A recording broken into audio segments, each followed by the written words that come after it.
Good afternoon. I'll be brief. Last night, Hurricane Milton made landfall, as we all know, on the west coast of Florida. Brought hurricane winds, heavy rains, including 10 to 20 inches of rain in the Tampa area overnight. Storm surge measurements are still being taken, but 38 tornadoes ripped through 13 counties. 4 deaths are reported thus far. It's too early to know the full account of the damage, though.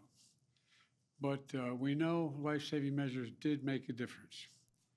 More than 80,000 people followed orders to safely shelter last night, and we've had search and rescue teams at the ready for any calls for help this morning.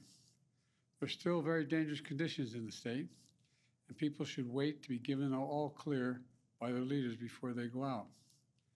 We know from previous hurricanes that it's often the case that more lives are lost the days following the storm than actually during the storm itself. Vice President Harris and I have been in constant contact with the state and local officials.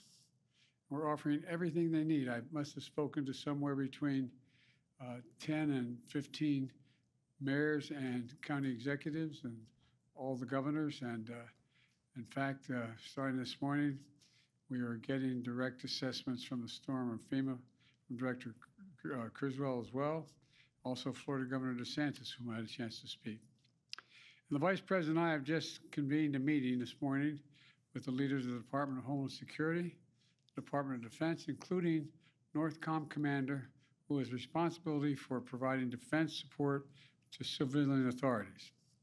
And that apparently is going very well as from the Coast Guard and from FEMA we've received reports.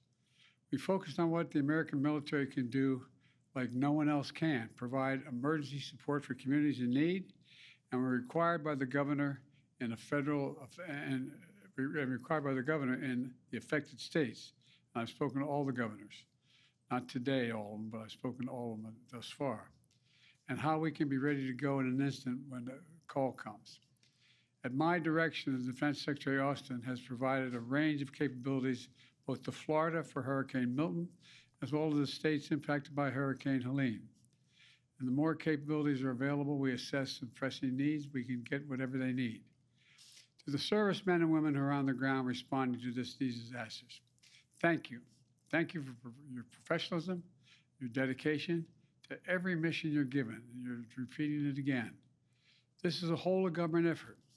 It also includes the Department of Energy, Department of Transportation, Department of Health and Human Services, and the Department of Housing and Urban Development, which is providing mortgage relief for impacted homeowners.